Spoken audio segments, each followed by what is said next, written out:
dear sweet Opa at 102. Opa, what year were you born? In June the 5th, 1918, my grandparents came from Russia by the Volga River, Okay. and they had migrated prior to that from mid-Germany to the Volga River because Catherine the Great. And that's Duville, Saskatchewan? Yeah, that's Duvel, Saskatchewan, Okay. right north of Regina, 60 miles. Okay, so that's where the And Jock family farm that's is. where I was born. That's where I grew up, and the house was built out of sod logs.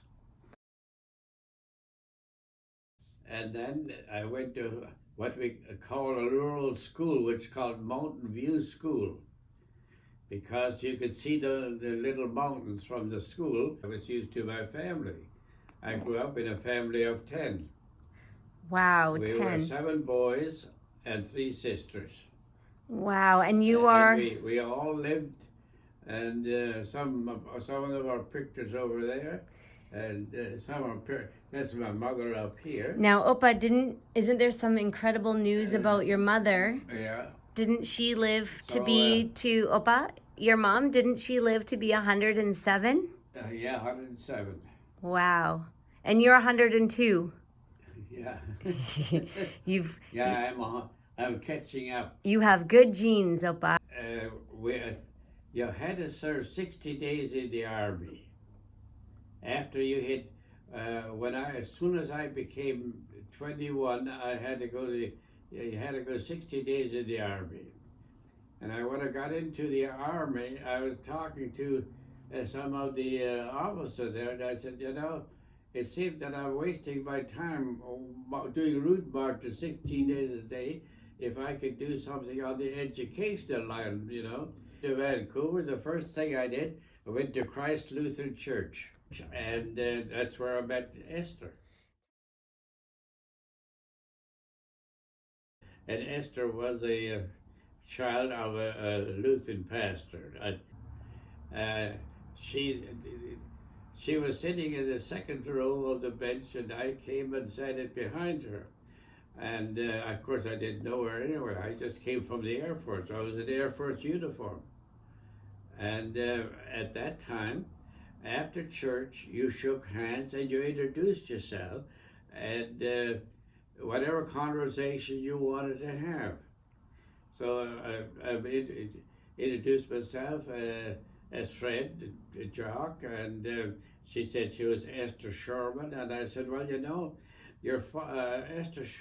I said the Shermans used to write German articles in the Courier. That was the name of the book.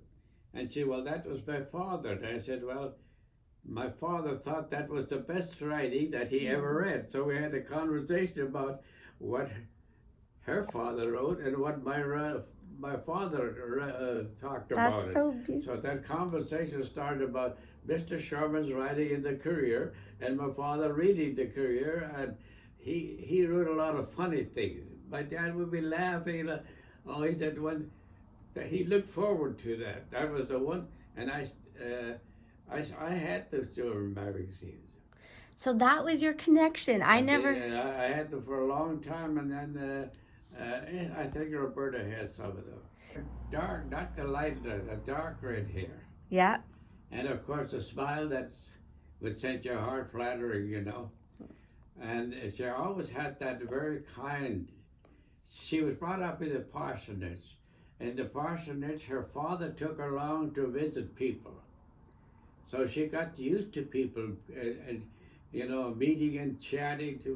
So when we met, I said, well, I'm Fred Jock, and I come from Duvel, Saskatchewan. And she said, oh, you're from Saskatchewan. She said, well, my father's first parish was in Saskatchewan. So we got talking about, so I went to Martin Luther Church, or to Christ Lutheran Church on 10th and Yukon. And of course, as usual, I sang out of tune. So after church, she turned to me and said, what would it get you to get you out of the choir. That's my grandma. And I said, well, you know, that's the first thing I've ever been to be invited out. But I'll tell you what, why don't we both leave the choir and do our own thing? Aw. And she said, well, what would that be? Well, we could go to a movie, we could go to skating, because I roller skated and ice skated and all this. So we got into this type of sport. So that's how you got Oma to go on a date with you. And then we would have dinner together. Nice. And after that, we'd take a little walk or sit on the back porch and talk till the moon came out, and I had to get back to the Air Force. And then after we were married, Pastor spoke. And I had a weekend. It was a long weekend, Easter weekend. Months of being married, we had our first child, Roberta. Yeah. And then 4 years later, we felt that she shouldn't be alone. And Roberta was the type of person that was very friendly. And she had all the little girls for teas. And so when Mark was born. Roberta and Mark were very close, weren't they? Oh, yeah. Well, we had what we call family night. Yo, tell me about family Family night. night was on 844. The house is still there. We would light the fireplace, and they would roast, put these little marshmallows on a stick and roast marshmallows. And Friday night was what's called family night, and we would put on some of the radio records, and we'd sit to eat that, and then they could stay up till 11 o'clock. Aw. So that was our family night, and that continued until Roberta got boyfriends, and Mark got his friends, and then Mom and I sat alone. Oh. Yeah, I was given the job as the administrator of Luther Court. Great. So I made a contract that I would have a 3-year contract. I said I wouldn't move on a hard basis. If I moved, I want at least a 3-year contract. Well, that lasted to 12 years. Good for you, but you've done a lot of work in Victoria. And then of course, Mom became chairman of the ladies group, and she formed ladies, and then she started a kindergarten. Because I'm looking behind you, I see the word charity. Charity is something important to I you. met a chap in church they called Anderson, Cliff Anderson. And Cliff Anderson said, Fred, you know, you have so many things that we have our organization, and I would, if you don't mind, I'd like to take you along to our Kiwanis. And what is Kiwanis? Yeah, well, Cliff Anderson took me to Kiwanis. What is Kiwanis? Kiwanis is just down here. But what is it? Huh? What is it? Kiwanis is a public organization that does work, and we have special schools, we have support schools, we support hospitals, we have little Kiwanis meet. We still meet here. Aw, And that's great. Then we invite a speaker. Good. And now once a month we have a dinner, a speaker, and it's just on the road to here. Oh, and you still go to the Kiwanis? Pardon? You still go and attend those meetings? I was chairman for 6 years. You did a lot. And what about the Friends of Music? Could you tell me The about? Friends of Music, how the hell did that get going? Oh yeah. It actually started with the Kiwanis. We had a guy at the Kiwanis who would play something. And I said, you know, what we should really do is there are people who could like to do. So we said anybody who would like to do some musical work or play in a musical group, we're having a meeting, and bring whatever instrument you want. Now, isn't that the Friends of Music all about cheering up people with special That's right. Well, needs, they that all- yes, music heals the Friends of soul. Music then Yeah. became sort of a, if you were sitting at home and you could play we'll say you played an instrument, right? Mm-hmm. And very depressed. So the Friends of Music became a mental health service type of thing. And the idea was that through music, and then I had a guy that I happened to hire who could play a number of these and also how to teach. So So we formed a musical group, and then we got a saxophone group out of that, and an accordion group, and a piano group, and so forth. And then we'd have one we called the Kiwanis Music, and that would be all of these orchestras would. All of these instruments would play that one night. so would they go to people that to help?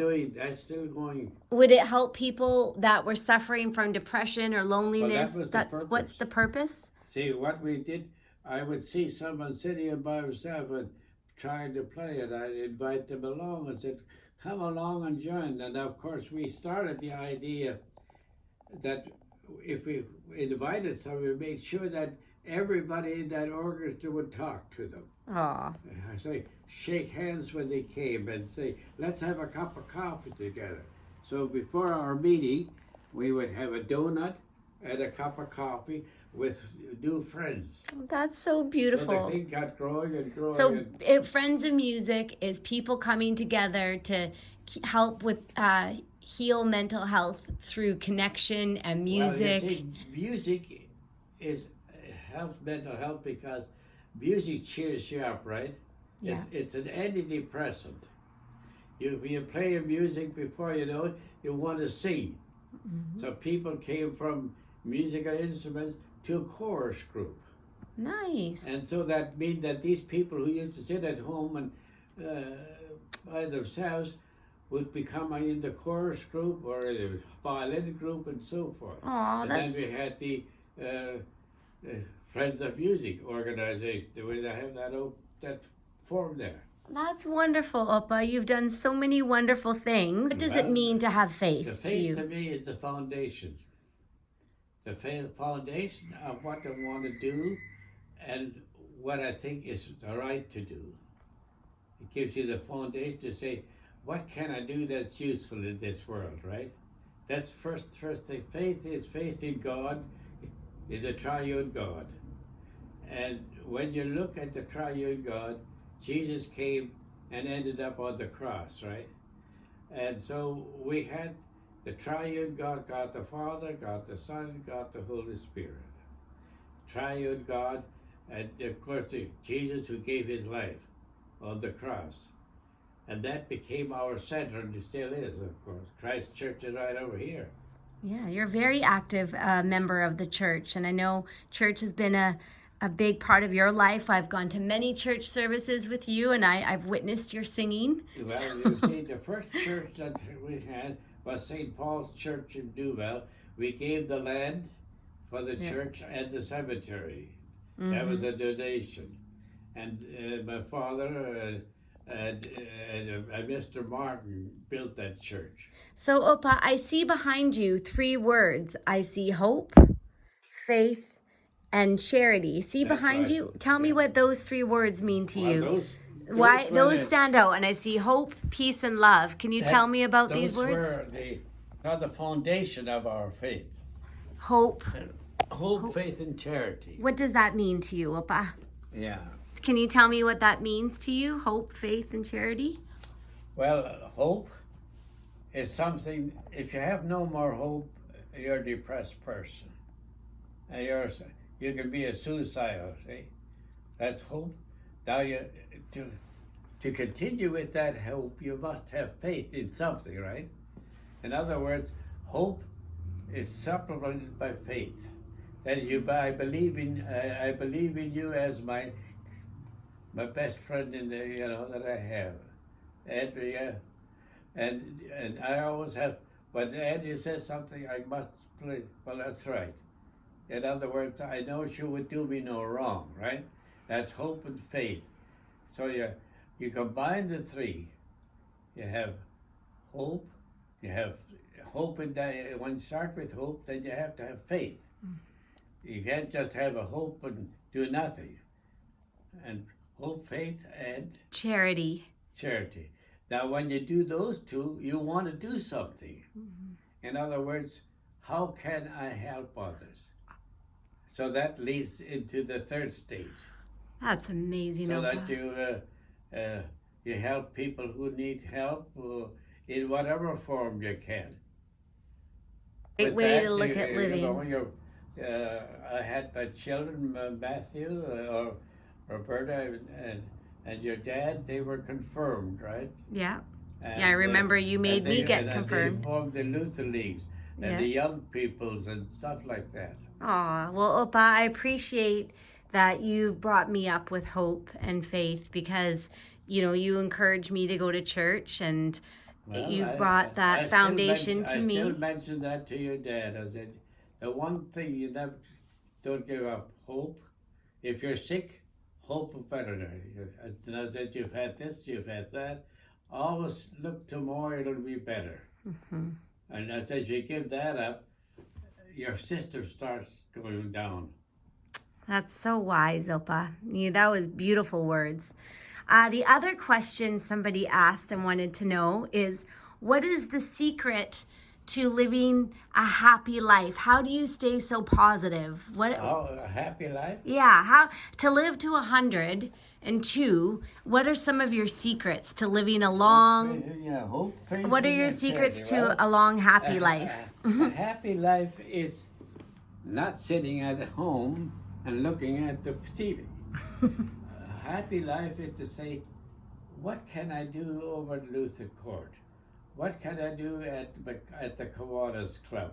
What can I do that with the Friends of Music? In other words, get involved, right? No organization will live when everybody says, what are we going to do? Well, you know what I noticed about you, Opa? Every time I phone you here, you're never home. You're always getting involved with the different activities here. You're with people. You're very social. Well, you see, I would die if I don't do that. You keep busy, right? I mean, to me, I enjoy reading. Yes, I have a library down there, but Friends of Music, we have our speaker club of people coming in. We have our evening 4 o'clock a wine time.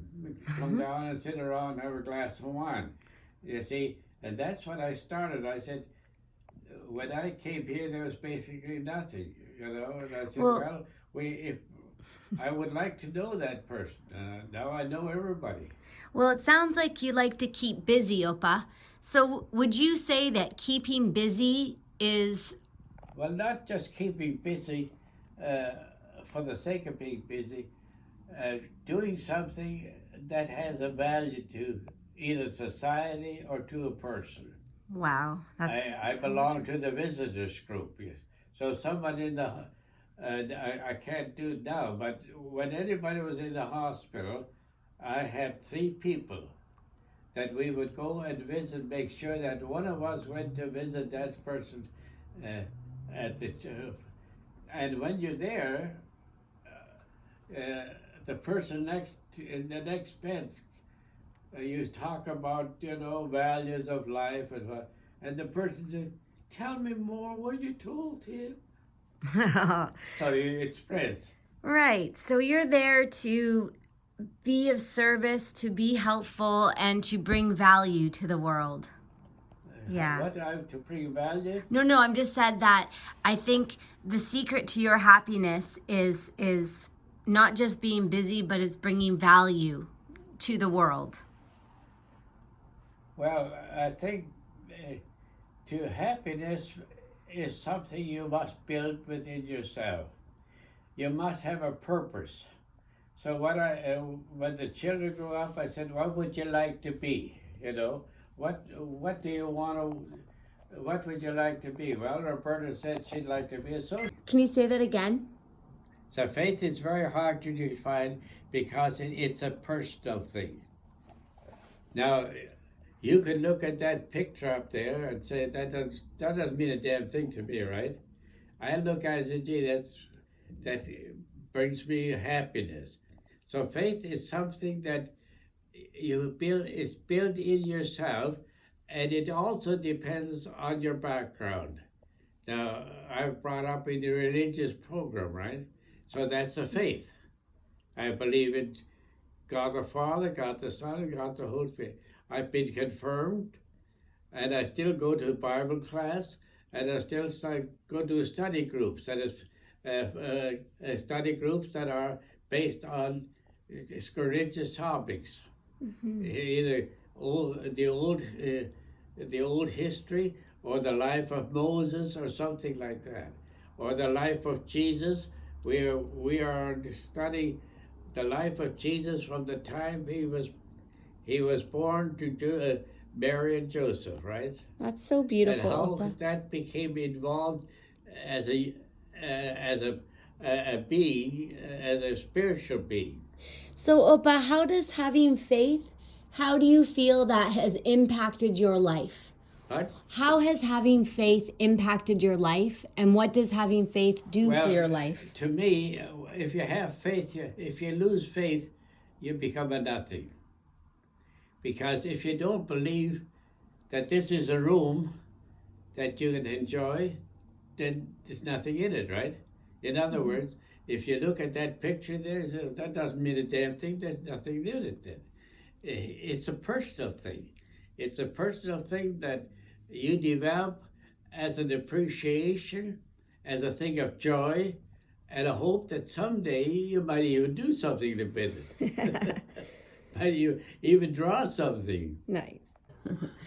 Oh, Opa, Yeah. you're funny. Well, my question is, how do you keep such a positive attitude?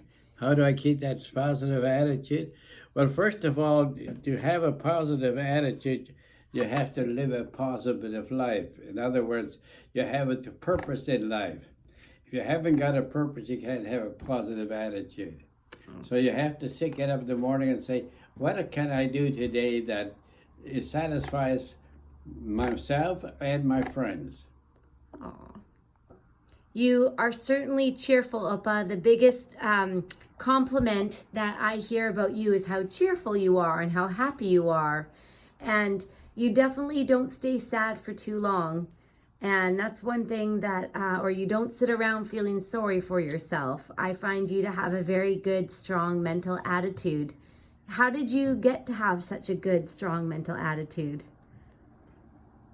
Oh, drinking wine? Is that... So, Opa, right beside your bed, you have a quote that you wrote, and it says, "As you think, so you shall be." That's right. What does that mean to you? As you think? Yeah. Well, what comes first? So you Thinking shall or the be. action? Thinking. Because if you say, if you don't, you can't think. You can't act without thinking. Right. If you say, I want to go to that door, the first thing your brain tells you, all right, I'm thinking to the door. So thinking comes first. And then you assess your thinking as to whether or not you want to do it, right? In other words, do you want to jump off the roof here, or do your thinking is first, and then you analyze your action, your thinking.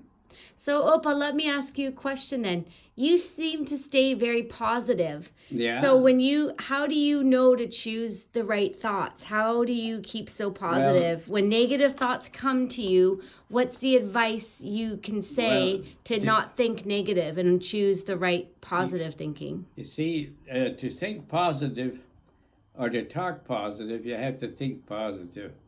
And negative thinking has never been in my nature because that goes anywhere. And negative thinking immediately stops at yourself. I mean, who wants to hear it? You see, when you start negatively thinking, people say, don't pay any attention to him. So if you want to pass on a message, it must have a purpose and a meaning. Aww. If you don't say that, the guy says, I'm going for the door. Well, that's a very good outlook. Thanks, Opa. Yeah. That's good advice. Yeah, well, question what is, I generally, if you've I told me- haven't got an answer of one way or the other, I can't. I'm not the type of person that responds yes, no. I say, well, I'm not familiar with it, but I'd like to think about it. That's perfect. So Yeah. you know, if somebody, your friend say, well, you know, I don't know much about it, but I'd like to think about it. See, I have Now a you're not shutting them off. No. You're just postponing it. Yes, because It- see, I have a problem of answering too quickly to things, and sometimes I commit to things that I wouldn't, if I took a moment to think about it, maybe I wouldn't have done that thing. Sometimes I feel like I have to answer people right away, and that seems to get me into some Well, trouble. There's always a way out, What's that? and that is, I don't know much about it.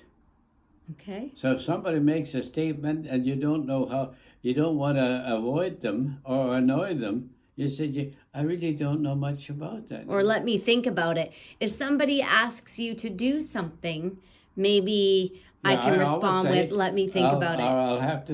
I'll have to see whether I can do that. Or check my calendar. I need some time because I'm not familiar what you're asked me to do, Oh. and I don't know exactly what's involved, right? Opa, for my single girlfriends, remember when I was single, what was your dating advice on people that are dating? About playing hard to get. A date that I didn't want to date? No, how would you deal with dating? Well, with dating, if I didn't want to date, I make an excuse that I'm busy that evening, or I have to do something. Right? That's one out of it. Say, well, yeah, thank you for asking me, and I'm busy that evening. Now I may have to. I'll let you know. I'll call you back even when I can make it. You Well, see. I remember you used to tell me to do that even if I liked the guy. I remember you used to always say, tell him you're busy and that you have to check your calendar. Yeah. Yeah. So the thing simply always is say, well, give yourself space.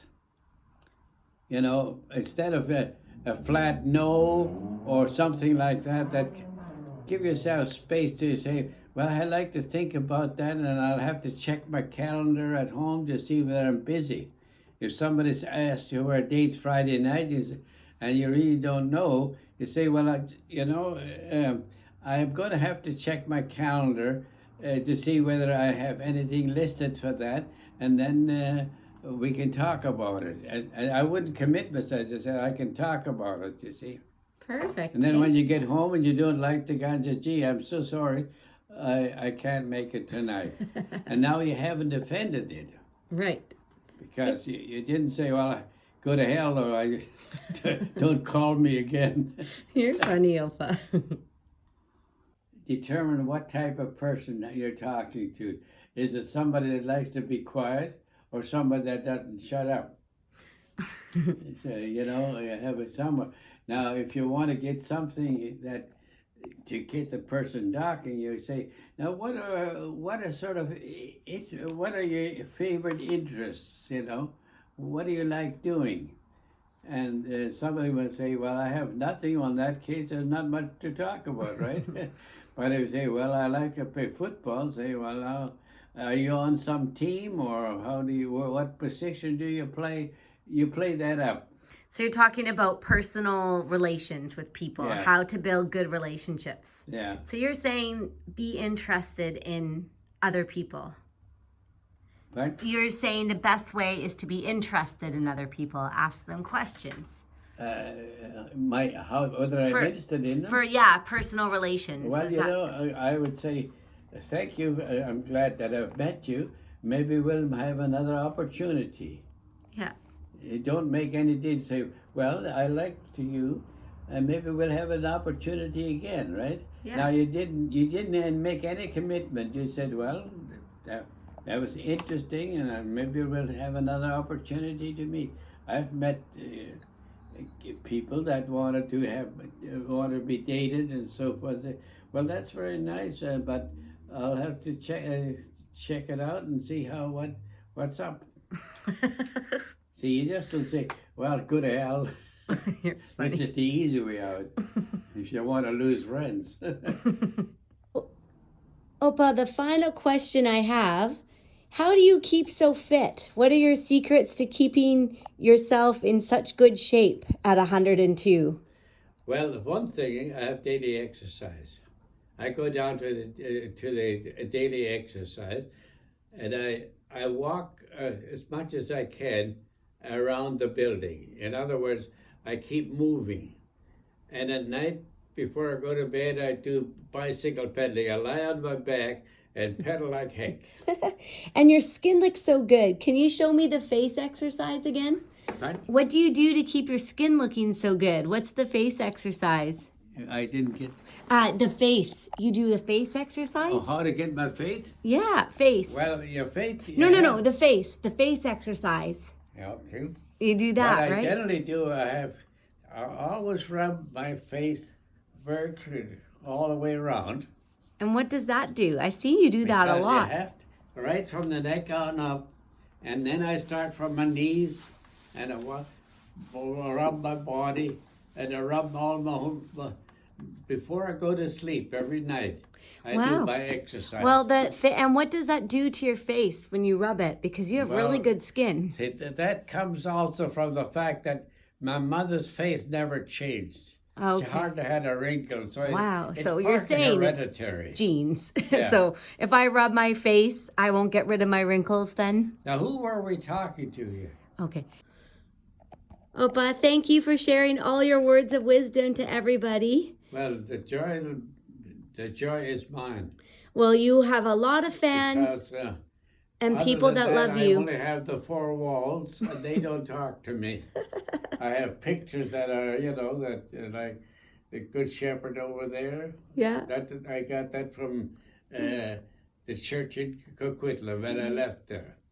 Okay, well, let's say bye to everybody. Yeah, Thank you, Opa, you're most welcome. for all the good Yeah. And that insight. picture of the roses I got when I left the Luther Court.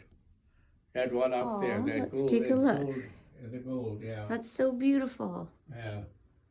Nice. Well, And those little trays that to stand on, that was from my brother made that up. That's, oh, you know those little spools? yeah. Those are thread spools. Oh my gosh. That's Up gorgeous. there at top. Careful. Right here? See? These are thread spools. Oh, nice. And he made this. That's so He beautiful. took these thread spools, made it, and then he gave it to me. Aw, that's And so this nice. little table come from a lady that used to be my secretary. That's beautiful. When I left there, she said, "Fred, I want you to remember me, the good days we spent together." And she was a fantastic secretary. So Aw, I love all your furniture. Yeah. It's so cute in here. It's very cozy. You ready to go party? I am ready for the party. I'm so honored to be your MC tonight. Yes, sirree. Yes, sirree. We're going to have fun. There you go. We're all in for fun now. Yep.